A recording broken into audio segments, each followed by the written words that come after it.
Breaking news, Palacio di makapaniwala sa malaking pasabog. Romualdez Inubaran, maskara BBM Boying. Ayan, syempre itong balitang ating matutunghayan ngayon ay nagmula kay Philippines Trending News. At ito po ang inyong lingkod na si BT na magbibigay ng reaksyon at komento dito sa video na ating matutunghayan ngayon. At huwag na natin pagtagalin at sabay-sabay na nating panoorin ang laman ng video na hatid sa atin ni Philippines Trending News at bibigyan natin ng reaksyon ang balitang ito. Pasok! Mga kababayan, naku po. Ayan, syempre, bago natin simulan ng video ito, nais ko nga pala magbigay ng credits dito sa boses at video na matutunghayan natin ngayon at bibigyan ng reaksyon.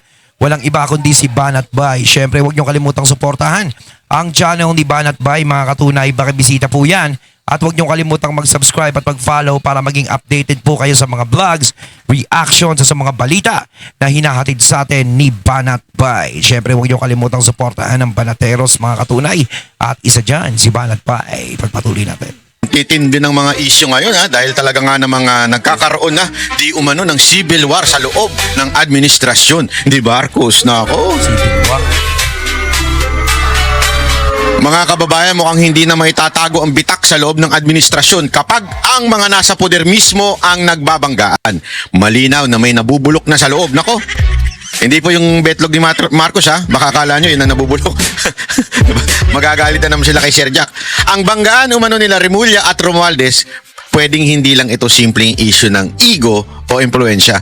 Baka ito na ang hudyat ng unti-unti nang gumuguho ang administrasyon ni Marcos mula sariling nilang bakuran. Naku po, kaya ang tanong mga kababayan, may civil war na ba sa loob ng kapangyarihan? May naglalaglaga na ba? At ito na ba ang simula ng pagbagsak nila?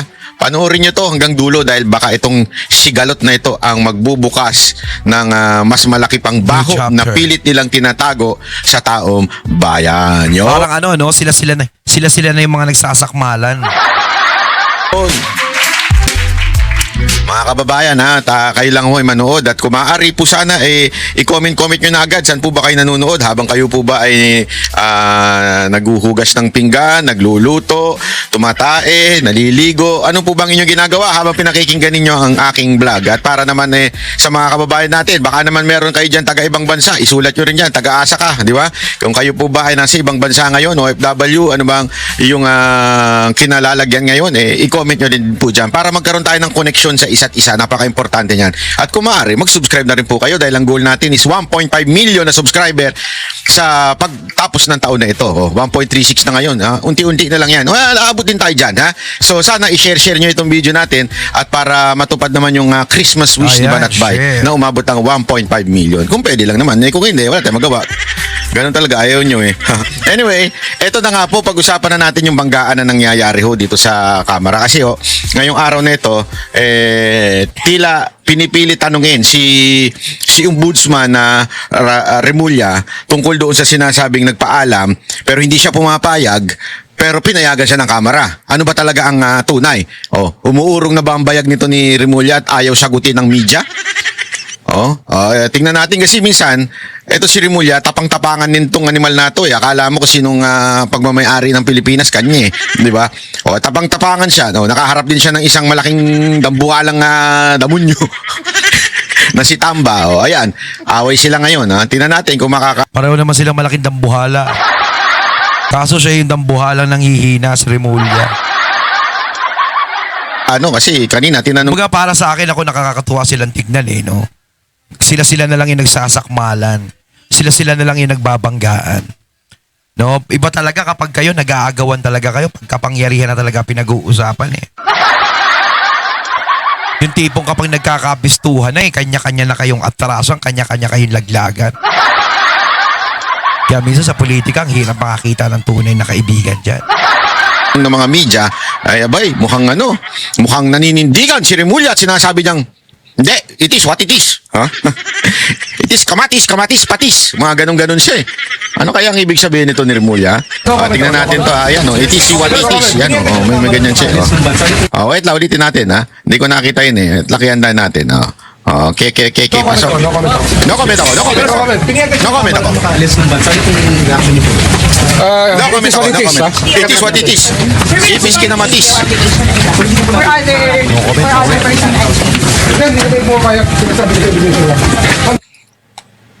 Sabi niya, sinasabi ko sa'yo, hindi kami papayag. Kala ko sasayaw na eh. O kaya kakanta na, sinasabi ko sa'yo. O gaganon-ganon na si Romulo.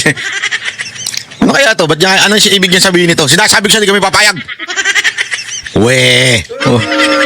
We. Sure ka ba dyan? Baka nakalipad na yan. So ano sa ni Vicky Sara?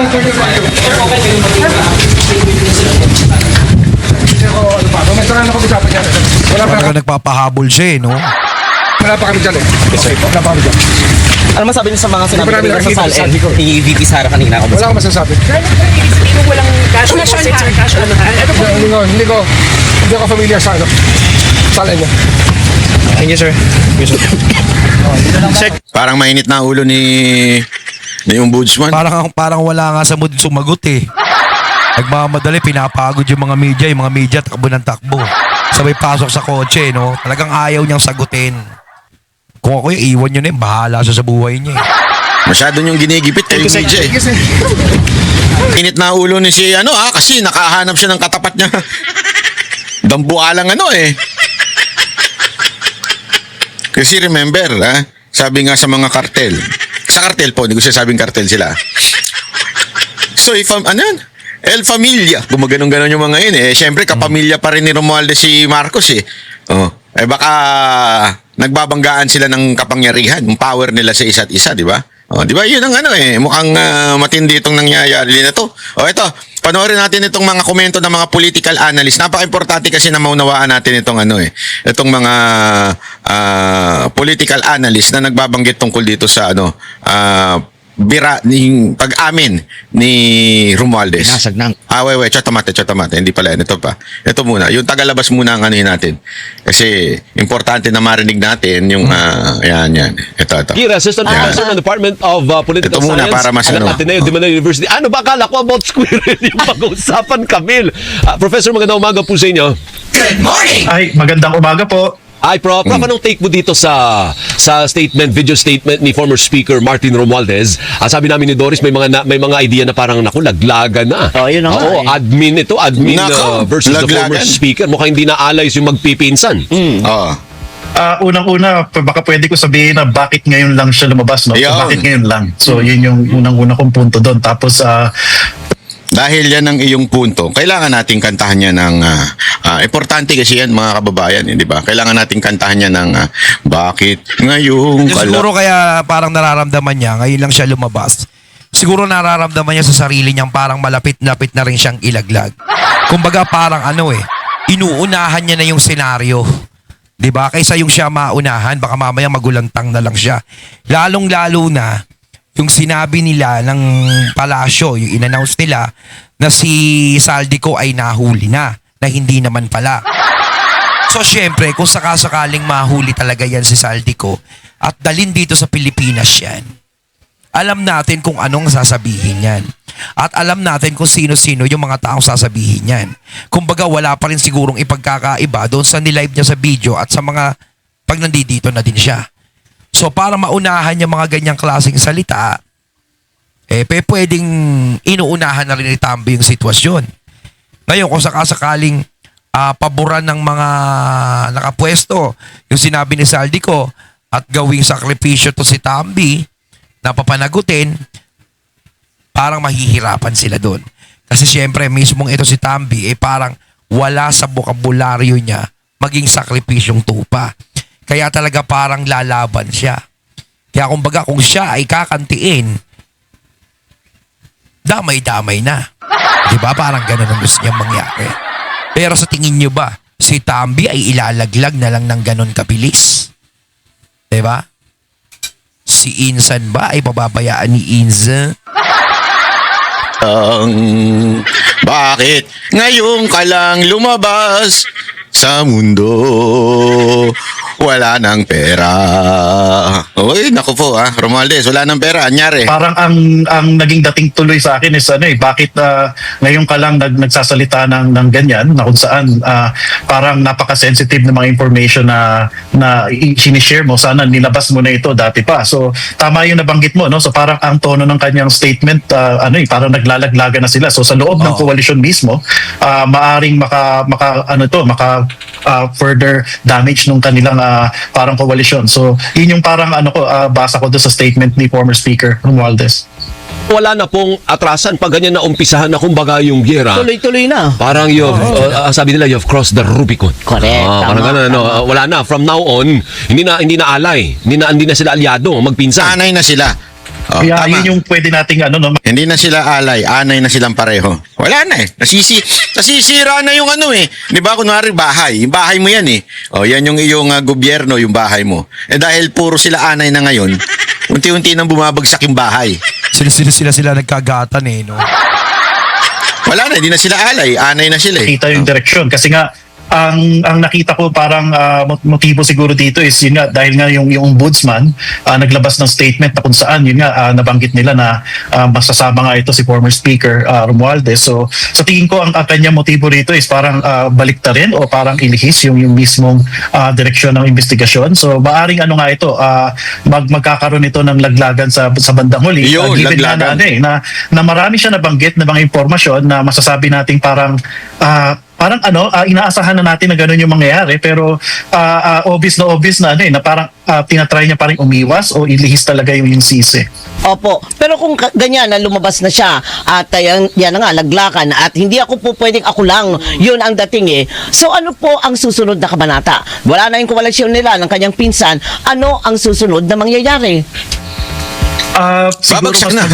mas magiging mainit yung discussion. Baka nga mamaya makasapaw pa ito dun sa mga ongoing na mga issues na inaharap natin.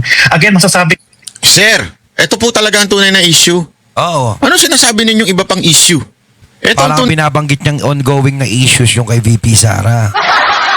Hindi, sa totoo lang talaga, tama naman si Sir Banat Bay. Ito naman talaga yung issue na dapat nating pag-usapan tong flood control project.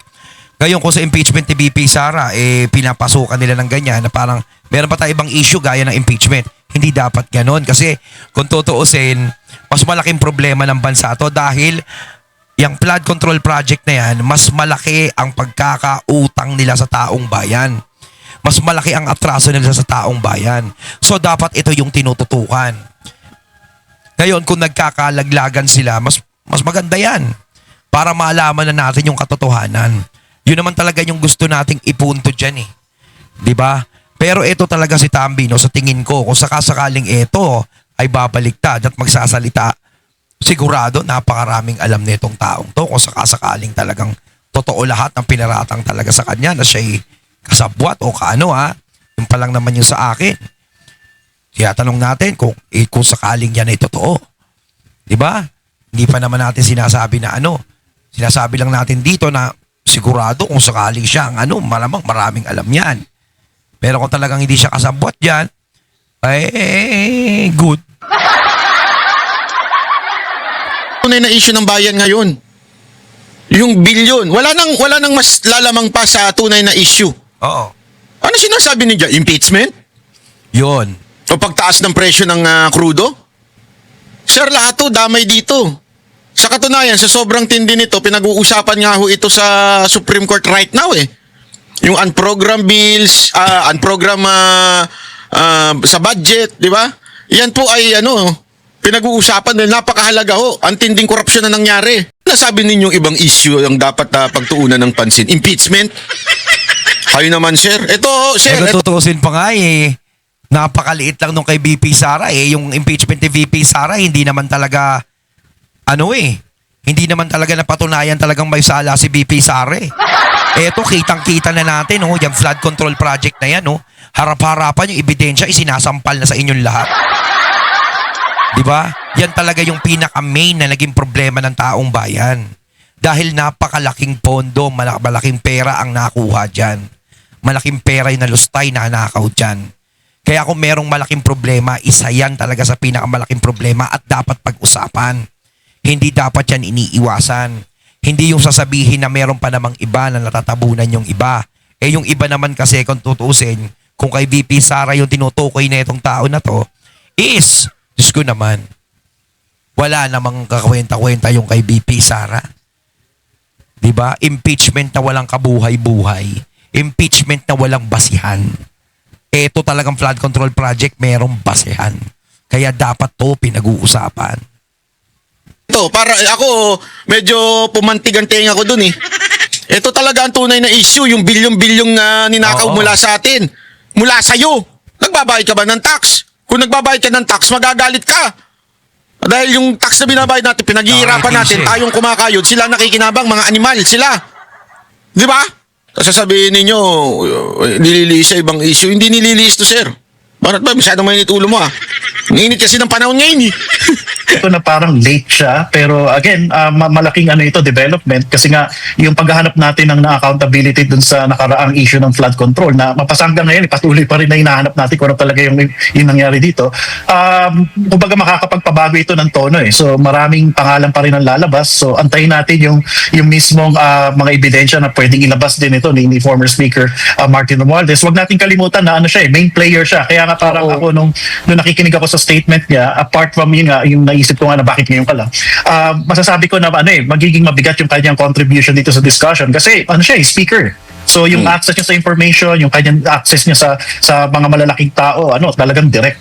Para malinaw ba sa inyo, Professor Arjan, ano ang papel niya? Kung sinasabi na siyang mastermind, paano siya naging mastermind? Kumbaga, anong kumpas niya? Una-una, wala siya dun sa small committee. Correct. Pangalawa, wala din siya sa APRO. Although, syempre siya ang speaker. Ang tinuro nga niyang pangalan, si former Senate President Chis Escudero at si Zaldico. Kaya nga. Na nag-decide dun sa budget. So, Or- malinaw ba anong papel niya? Oo. Kaya siya tinuturong mastermind? O baka naman dahil lang sa impluensya, dahil nga pinsan niya ang Pangulo. Ako kung babalikan natin yung mga nangyari noong 2022, so makikita natin na yung mismong pag-angat niya dito sa pwesto ng Speaker of the House, makikita natin na malaki yung kanya naging role sa pag-aayos nga ng legislative parang majority dito sa pamahalaang Marcos. So yung kanyang pamumuno bilang Speaker, ito ay nangangahulugan na meron siya impluwensya sa mga bawat miyembro. So sa mga nagdaang taon, nakita natin na naging punong abala siya sa pagpupush ng mga agenda ng Pangulo. So mahirap kasi parang mahirap na Pagpupush ng agenda, pagpupush ng maleta. na isipin na wala siyang role sa budget kasi kung babalikan mo talaga yung mga nangyari bawat taon, isa siya sa mga parang leading figures sa pag-push ng mga items, so yung pag-justify ng mga pag-allocate ng mga funding. So again, yung mga claims na nagsasabi na meron siyang role dito sa issue ng flood control, ito ay dapat niyang harapin, so kailangan meron siyang ebidensya talaga or meron siyang parang mabigat na ebidensya para magsabi na wala siyang parang role dito. So yun yung parang dapat harapin ng dating Speaker of the House. So yung kanyang statement. Oo, tama yung magiging hamon kasi sa kanya yun eh. Kasi kumbaga kung sasaligin niya lahat ng mga paratang sa kanya, kailangan meron din siyang ebidensya na magpapatunay sa sarili niyang inosente siya. Hindi kasi pwedeng sabihin niya lang na wala akong kinalaman dyan. Kasi syempre ano naman yung basihan ng mga tao nang dadamay sa kanya, no? Kung nanggagawa din ng usap yun. Kaya mas maganda kung meron din siyang ebidensya sa sarili niya na magpapatunay na siya inosente. Diba? Kung maglalabas naman ng ebidensya yung mga taong nagtuturo sa kanya na siya'y kasabwat. Diba? Kailangan talaga aralin niya kung paano niya i-depensa yung sarili niya rito dahil hindi pwedeng laway lang ang ipuhunan niya dito.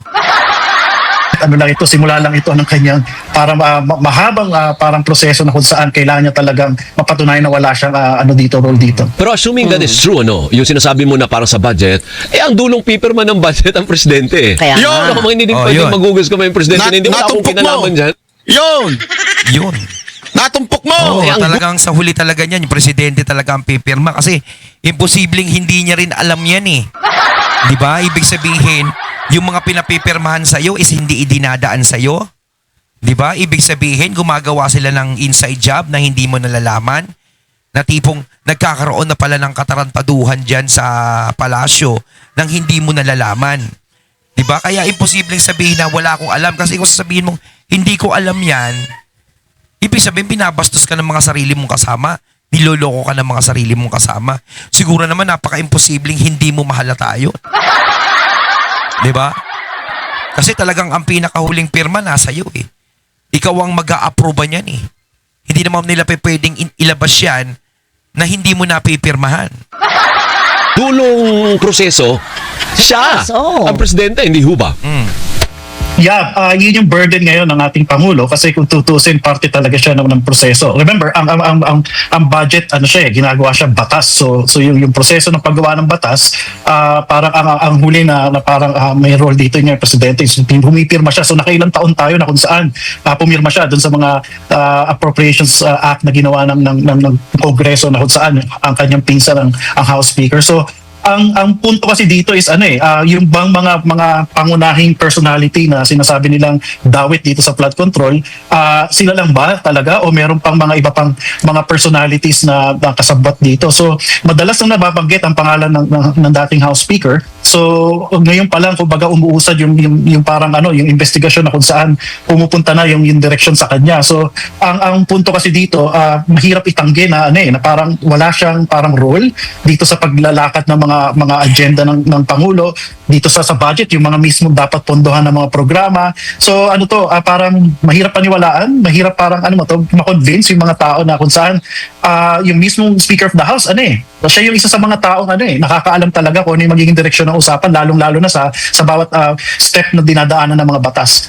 Okay, Prof, thank you ha. Maraming Okay. salamat, Prof, sa Ayun, natatig natin ngayon ang video na nagmula kay Philippines Trending News at syempre natunghayan natin ang boses at video na binigyan din natin ng reaksyon na nagmula kay Sir Banat Bay. Kayo mga katunayan ang masasabi nyo tungkol dito. Comment lang po kayo sa comment box. So once again, I'm BT and I'm out. Peace.